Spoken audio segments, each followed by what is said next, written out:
78% of workers making over $100,000 a year say they live paycheck to paycheck. That's not a typo. High earners trapped in the same cycle as everyone else. So if income isn't the problem, what actually keeps people stuck? The paycheck to paycheck trap works like this. Money comes in, money goes out, and there's nothing left before the next deposit hits. But here's the thing most people miss. It's not just about spending too much. It's about timing. When every dollar has a job, the moment it arrives, any disruption creates a crisis. A car repair, a medical bill. Suddenly, you're choosing between groceries and rent. The trap isn't spending. It's having zero buffer between income and obligations. The Federal Reserve found that 40% of Americans couldn't cover a $400 emergency without borrowing or selling something. $400. That's not a catastrophe, that's a flat tire. And here's what makes it worse. The average unexpected expense is around $1,500. So most people are prepared for exactly none of their actual problems. 3 main reasons people get trapped. First, lifestyle creep. Earn more, spend more, same problem, different income level. Second, invisible expenses. Subscriptions you forgot about. Eating out that doesn't feel significant until you see the monthly total.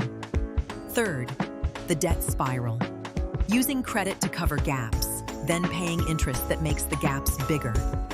Each of these patterns is fixable, but they're almost invisible while they're happening. That's why tracking is step 1 for most people who break free. Sarah makes $48,000 a year in Denver. After taxes, about $3,000 monthly. Rent is $1,200. Car payment and insurance, $500. Student loans, $250. Groceries and basics, $400. Phone and internet, $120. Utilities, $150. That's $2,620 before anything fun or unexpected. She's got $380 left. 1 car repair and she's negative. No savings means every surprise becomes a crisis.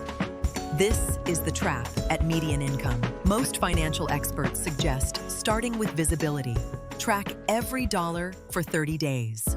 Not to judge yourself, just to see where it actually goes.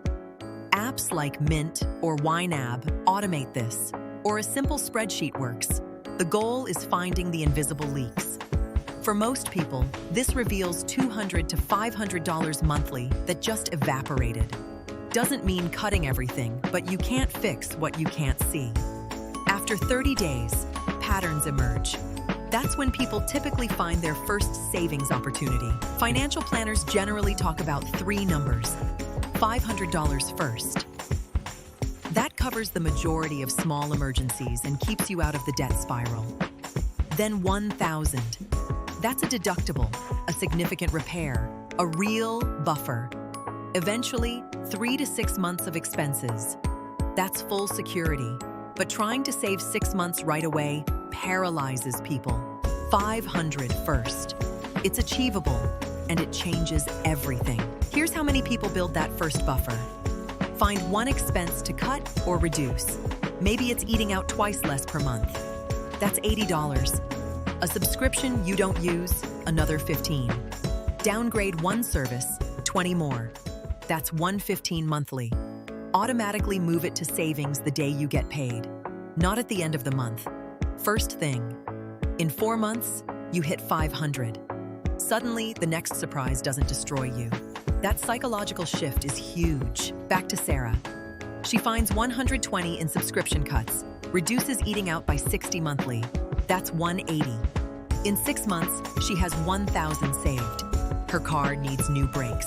$700. Old Sarah panics and uses a credit card at 22% interest. New Sarah pays cash. Still has $300 buffer. No new debt. No interest charges. That one decision saves her about $150 in interest over the next year. The buffer protects itself. Research from Ohio State shows that families who break the cycle typically take 18 to 36 months to feel fully secure. Not 18 days, 18 months. It's a marathon. But they also found that people who hit that first $500 mark are 6 times more likely to keep going. That early win creates momentum. The trap took years to build. It takes time to escape. Sometimes cutting isn't enough. Many people also look at earning more. Side hustles, asking for raises, job switching, skill development. The Bureau of Labor Statistics shows that people who switch jobs average 22% higher pay than those who stay. But here's the key. If you increase income without addressing the spending patterns, you just build a bigger trap. Some people handle both sides simultaneously.